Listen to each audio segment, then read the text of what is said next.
እንደምን አላችሁ? እኔ አለው እግዚአብሔር ይመስገን ደህና ነኝ። ዛሬም በጠቃሚና በአዲስ ፕሮግራም በድጋሜ ተገናኝተናል።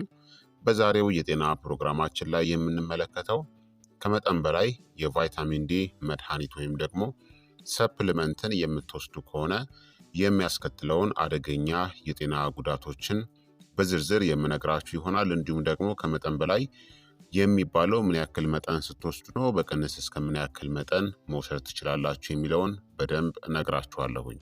ይህ የጤና ትምህርት ታዲያ ለበርካታ ሰዎች ጠቃሚና አስተማሪ ስለሆነ ሁላችሁም በቅንነት ላይክ እና ሼር በማድረግ ሌሎችንም አስተምሩ አሳውቁላለሁኝ። ጥያቄ ካላችሁ ከዚህ ቪዲዮ ጋር በተያያዘ ጥያቄያችሁን በኮመንት ላይ አስፍሩልኝ። በቀጥታ ወደ ጤና ትምህርታችን የማልፍ ይሆናል። ቫይታሚን ዲ ለአጥንት ጤንነት፣ ለበሽታ የመከላከል አቅምና ለአጠቃላይ ደህንነት አስፈላጊ ቢሆንም ከመጠን በላይ መውሰድ ግን ጎጂ ሊሆን ይችላል። ከመጠን በላይ የቫይታሚን ዲ ማሟያዎችን ወይም ደግሞ ሰፕሊመንቶችን መውሰድ የሚያስከትላቸው የጤና አደጋዎችና የጎንዮሽ ጉዳቶቹን በዝርዝር እነግራችኋለሁኝ። ቫይታሚን ዲ ካልሲየምና ፎስፈረስን ለመምጠጥ፣ ለጠንካራ አጥንትና ጥርስ አስፈላጊ ነው። የበሽታ መከላከል ስርዓት ተግባርንም ለመደገፍ ይረዳል። እንዲሁም የስሜት መቆጣጠርና ኢንፍላሜሽንንም ለመቀነስ ይረዳል፣ ብግነትን ማለት ነው። ይሁን እንጂ ቫይታሚን ዲ በስብ ውስጥ የሚሟሟ ወይም ደግሞ ፋት ሶለብል ቫይታሚን ስለሆነ ከመጠን ያለፈው መጠን በሰውነታችን ውስጥ ሊከማች ይችላል። በሽንት መልክ አይወገድም ማለት ነው። እንደ ቢ ቫይታሚኖች ወይም ደግሞ እንደ ወተር ሶለብል ቫይታሚኖች።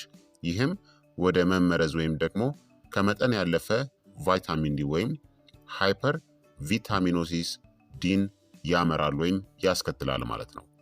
ታዲያ ምን ያክል መጠን ከልክ በላይ እንደሆነ ልንገራችሁ። ለአዋቂዎች እንግዲህ የሚመከረው ዕለታዊ መጠን በአብዛኛው ከ600 እስከ 800 ኢንተርናሽናል ዩኒት እንድትወስዱ ነው፣ ወይም ከ15 እስከ 20 ማይክሮግራም ማለት ነው። ለአዋቂዎች ደግሞ ሊታገዝ የሚችለው በሕክምና ችግር አማካኝነት ሊታዘዝላችሁ የሚችለው ከፍተኛ መጠን ደግሞ በቀን 4000 ኢንተርናሽናል ዩኒት ወይም ደግሞ 100 ማይክሮግራም ነው። ይህ ከፍተኛ እጥረት ኖሮባችሁ በጣም በአደገኛ ሁኔታ በቀን ሊታዘዝላችሁ የሚችለው መጠን ነው። ይህ ከፍተኛ ነው። ለበርካታ ሳምንታት ወይም ደግሞ ወራት ደግሞ በቀን ከ10000 ኢንተርናሽናል ዩኒት ወይም ደግሞ ከ250 ማይክሮግራም በላይ ከወሰዳችሁ ግን የቫይታሚን ዲ መመረዝ ሊከሰት ይችላል። ይህ መጠን በጣም ከፍተኛ እናም አደገኛ ነው። የቫይታሚን ዲ መመረዝ ግን ከፀሐይ ብርሃን ወይም ደግሞ ከአመጋገብ በፍጹም አይከሰትም። የሚሆነው ከፍተኛ መጠን ካላቸው ማሟያዎች ወይም ደግሞ ሰፕሊመንቶችን የምትወስዱ ከሆነ ነው። ታዲያ ከመጠን በላይ ቫይታሚን ዲ መውሰድ የሚያስከትላቸው የጤና አደጋዎችና የጎንዮሽ ጉዳቶች ምንድናቸው የሚለውን በዝርዝር ልንገራችሁ። አንደኛ ሃይፐር ካልሲሚያ ነው። ይህ በደም ውስጥ ያለው የካልሲየም መጠን መብዛት ሲሆን ቫይታሚን ዲ የካልሲየም መምጠጥን ይጨምራል። ከልክ በላይ ቫይታሚን ዲ በደም ውስጥ ያለውን ካልሲየም ጎጂ ወደሆነ ደረጃ ከፍ ሊያደርገው ይችላል። ምልክቶቹም ማቅለሽለሽ፣ ማስታወክ፣ የሆድ ድርቀት፣ ድክመት፣ ግራ መጋባት፣ ድካምና ተደጋጋሚ ሽንት መሽናትን ያስከትላል። ከፍተኛ ካልሲየም ልብን፣ ኩላሊትንና የደም ስሮችንም ሊጎዳ ይችላል። ሁለተኛው ችግር ደግሞ የኩላሊት መጎዳትና የኩላሊት ጠጠር ነው። በደም ውስጥ ያለው ከመጠን ያለፈ ካልሲየም በኩላሊት ውስጥ ሊከማች ይችላል። ይህም የኩላሊት ጠጠርን ወይም ደግሞ ካልሲፊኬሽንን ማለትም የኩላሊት ህብረ ህዋሳት መድረቅ ወይም መጠጠርን ያስከትላል። ይህም በጊዜ ሂደት ካልታከመ ወደ ዘላቂ የኩላሊት መጎዳት ወይም የኩላሊት ስራ ማቆም ወይም መቋረጥ ሊያመራ ይችላል። ሶስተኛው ችግሩ የአጥንት ህመምናም መዛል ነው። በአስገራሚ ሁኔታ ቫይታሚን ዲ አጥንትን የሚደግፍ ቢሆንም ከልክ በላይ መውሰድ ግን አጥንትን ሊያዳክም ይችላል። ከመጠን በላይ ቫይታሚን ዲ የሚመጣው ከፍተኛ የካልሲየም መጠን ለአጥንት እድሳት አስፈላጊ የሆነውን የፓራታይሮይድ ሆርሞንን ሊቀንስ ይችላል። ይህ አለመመጣጠን የአጥንት ህመም ወይም ደግሞ ለተሰበሩ አጥንት የመጋለጥ እድልን ሊጨምርም ይችላል። አራተኛ ማቅለሽለሽ፣ ማስታወክናም የምግብ ፍላጎት ማጣት ነው። ከፍተኛ የቫይታሚን ዲ መጠን የምግብ መፈጨት ችግርን ሊያስከትል ይችላል። ምልክቶቹ የሆድ ህመም፣ ማቅለሽለሽ፣ ማስታወክናም የምግብ ፍላጎት መቀነስን ሊያካትቱ ይችላሉ። ይህም ብዙውን ጊዜ ከሃይፐር ካልሲሚያ ጋር የተገናኘ ነው። አምስተኛ ተደጋጋሚ ሽንትናም ውሃ ማጣት ነው። ዲሃይድሬሽን ይከሰታል። ከመጠን ያለፈ ካልሲየም ኩላሊት ጠንክሮ እንዲሰራ ያስገድደዋል። ይህም ከመጠን በላይ ሽንት መሽናት ወይም ደግሞ ፖሊዩሪያ እናም በሰውነቱ ውስጥ የውሃ መጥፋትን ያስከትላል። ሁልጊዜ ጥማት ወይም ደግሞ ራስን የመሳት ስሜትም ሊሰማችሁም ይችላል። ስድስተኛ የጡንቻ ድክመትና ድካም ነው። ከፍተኛ የካልሲየም መጠን የጡንቻንናም የነርቭን ስራ ሊያስተጓጉል ይችላል። ይህም ወደ ድካም፣ የጡንቻ ህመም ወይም ደግሞ ወደ ድክመት ያመራል። ይህ ዝቅተኛ የቫይታሚን ዲ ምልክቶችን ሊመስል ስለሚችል ምክንያቱን ለመለየት ግራ የሚያጋባም ሊሆን ይችላል። ሰባተኛ ከፍተኛ የደም ግፊትናም የልብ ችግሮች ነው። ስር የሰደደ የቫይታሚን ዲ መመረዝ በደም ወሳጅ ቧንቧዎች ውስጥ ካልሲየም እንዲከማች ሊያደርግ ይችላል። ይህም እንዲደነድኑና እንዲጠቡ ያደርጋል። ይህም ለከፍተኛ የደም ግፊት፣ ለልብ ምት መዛባት ወይም ለልብ ድካም የመጋለጥ እድልንም ይጨምራል። ስምንተኛ ግራ መጋባት ወይም ደግሞ የአእምሮ ጭጋግ ነው። ከፍ ያለ ካልሲየም እና የኩላሊት ችግር በተለይም በእድሜ የገፉ ሰዎች ላይ ግራ መጋባት፣ ማዝወር ወይም ትኩረት የማድረግ ችግርን ሊያስከትል ይችላል። ዘጠነኛ የጣፊያ እብጠት ነው። ፓንክሪያታይተስ የምንለው በከባድ የቫይታሚን ዲ መመረዝ ጉዳዮች በከፍተኛ ካልሲየም መጠን ምክንያት ቆሽት ወይም ደግሞ ጣፊያ ከመበሳጨት ጋር ተያይዞ ወደ አጣዳፊ የጣፊያ ብግነት ወይም ደግሞ ኢንፍላሜሽን አኪዩት ፓንክሪያታይተስ ሊያመሩ ይችላሉ። አስረኛ ደግሞ ሞት ነው። በጣም ከባድ በሆኑ የመመረዝ ሁኔታዎች ማለት ነው።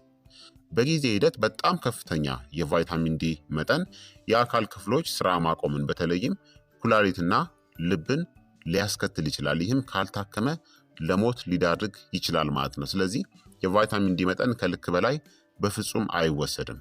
ታዲያ እንዴት ደህንነቱ የተጠበቀ የቫይታሚን ዲ መጠንን መውሰድ ይቻላል ካላችሁ፣ በሐኪም ካልታዘዘ በቀር ቫይታሚን ዲን በሚመከረው መጠን ብቻ ውሰዱ። ከቻላችሁ ሐኪም ሳታማክሩ በፍጹም የቫይታሚን ዲ ሰፕሊመንትን አትውሰዱ። የቫይታሚን ዲ የደም ደረጃችሁን በምርመራ በቅድሚያ ማረጋገጥ ያስፈልጋል። ሁልጊዜ ደግሞ የማሟያ ወይም ደግሞ የሰፕሊመንቶቹን መለያዎቹን አረጋግጡ። አንዳንዶቹ በጣም ከፍተኛ መጠንን ይይዛሉ።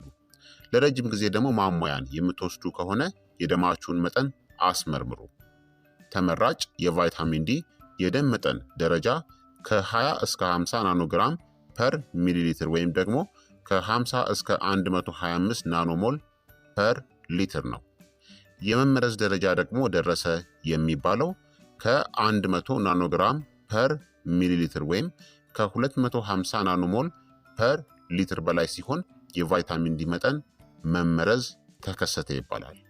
ቫይታሚን ዲን በተፈጥሮ በመጠነኛ የፀሐይ ብርሃን እናም በምግብ በፋቲ ፊሾች ወይም ደግሞ በቅባታማ አሳዎች እንደ ሳልመን፣ ማካሬል እናም ሰርዲን፣ በእንቁላል፣ በተጠናከሩ ወተቶች ማግኘት ትችላላችሁ።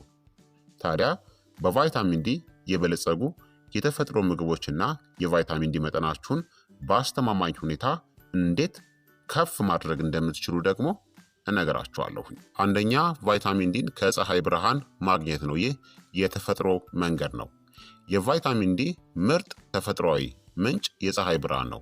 ቆዳችሁ ለአልትራ ቫዮሌት ጨረሮች ሲጋለጥ ቫይታሚን ዲን ያመርታል። በሳምንት ጥቂት ጊዜያት ከ10 እስከ 30 ደቂቃዎች ፀሐይ ላይ ቆዩ። እንደ ቆዳችሁ ቀለምና የአየር ሁኔታው ይወሰናል። ለአጭር ጊዜ ፊታችሁን፣ እጃችሁንና እግራችሁን ያለ ፀሐይ መከላከያ ወይም ደግሞ ሰንስክሪን ለፀሐይ አጋልጡ። ከዛ በኋላ የፀሐይ መከላከያን መጠቀም ትችላላችሁ። የጠዋት ወይም ደግሞ የከሰዓት በኋላ ፀሐይ ተመራጭ ነው። የቆዳ መጎዳትን ለመከላከል ከጠዋቱ 4 ሰዓት እስከ ቀኑ 9 ሰዓት ድረስ ባለው ጊዜ ውስጥ ለረጅም ጊዜ ለፀሐይ መጋለጥን አስወግዱ። ይህ የቆዳ ችግሮችን ያስከትላል። ጠዋት ላይ ከ2 ሰዓት እስከ 4 ሰዓት አካባቢ እናም ከ9 ሰዓት በኋላ ያለው መለስ ያሉ ፀሐዮች በጣም ተመራጭ ናቸው። ጥቁር ቆዳ ያላቸው ሰዎች ወይም ደግሞ ደመናማ ወይም ቀዝቃዛ አካባቢዎች የሚኖሩ ሰዎች ደግሞ ረዘም ያለ ጊዜ ለፀሐይ ስለማይጋለጡ ማሟያዎች ሊያስፈልጋቸው ይችላል። ሰፕሊመንት ማለት ነው። ሁለተኛ ደግሞ ዋና ዋና የተፈጥሮ የቫይታሚን ዲ ምንጮችን በአመጋገባችሁ ውስጥ ልታካትቷቸው የምትችሏቸው ምርጥ በቫይታሚን ዲ የበለጸጉ ምግቦችን ተመገቡ። እነዚህም የመጀመሪያው ቅባታማ አሳ ወይም ደግሞ ፋቲ ፊሽ ነው። እንደ ሳልመን፣ ማካሬል፣ ቱና፣ ሰርዲን እናም ትራውት ያሉትን። እነዚህ በቫይታሚን ዲ ስሪ በጣም ንቁ የሆነው በቫይታሚን ዲ አይነት የበለጸጉ የተፈጥሮ ምንጮች ናቸው። 100 ግራም ሳልመን ብቻ ከ400 እስከ 1000 ኢንተርናሽናል ዩኒት ቫይታሚን ዲን ሊሰጥ ይችላል። በሁለተኛ ደረጃ ደግሞ የአሳ ጉበት ዘይት ነው፣ ኮድ ሊቨር ኦይል የምንለው። አንድ የሾርባ ማንኪያ 1300 ኢንተርናሽናል ዩኒት ወይም ከዚያ በላይ ቫይታሚን ዲን ሊሰጠን ይችላል። በኦሜጋ 3 ፋቲ አሲድ እና በቫይታሚን ኤም የበለጸገ በመሆኑ የልብና የአይን ጤናንም ይደግፋል። ከመጠን በላይ የቫይታሚን ኤ መመረዝን ሊያስከትል ስለሚችል ግን በጥንቃቄ ተጠቀሙት። በሶስተኛ ደረጃ ደግሞ የእንቁላል አስኳል ነው። እያንዳንዱ አስኳል ወደ ከ40 እስከ 50 ኢንተርናሽናል ዩኒት ቫይታሚን ዲን ይይዛል። በቅጦሽ ያደጉ ወይም ደግሞ ለፀሐይ ብርሃን የተጋለጡ ዶሮዎች እንቁላሎችን ምረጡ፣ ምክንያቱም ከፍተኛ የቫይታሚን ዲ መጠን አላቸው። በአራተኛ ደረጃ ደግሞ ቅቤ ወይም ደግሞ አይብ ነው። አነስተኛ መጠን ያለው ቫይታሚን ዲን ይይዛሉ። ነገር ግን በመደበኛነት የወተት ተዋጽኦችን ከበላችሁ ጥንቃቄ ማድረግ ያስፈልጋል፣ ትንሽ ኮሌስትሮልን ከፍ እንዳያደርግ። በሳር ላይ የሚግጡ እንስሳት የሚገኘውን ምረጡ፣ ትንሽ ከፍ ያለ የአመጋገብ ዋጋ ሊኖረው ስለሚችል። በአምስተኛ ደረጃ ደግሞ በቫይታሚን ዲ የተጠናከሩ ምግቦች ናቸው፣ ፎርቲፋይድ ፉድ የምንላቸው። ብዙ ዘመናዊ ምግቦች በቫይታሚን ዲ ተጠናክረዋል ወይም ደግሞ ቫይታሚን ዲ ተጨምሮባቸዋል።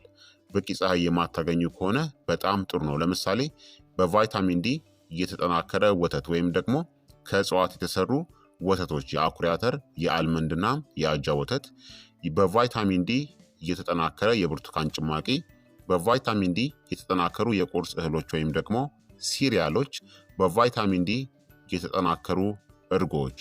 እነዚህ በአብዛኛው በአንድ ጊዜ አገልግሎት ከ100 እስከ 200 ኢንተርናሽናል ዩኒትን ይሰጣሉ።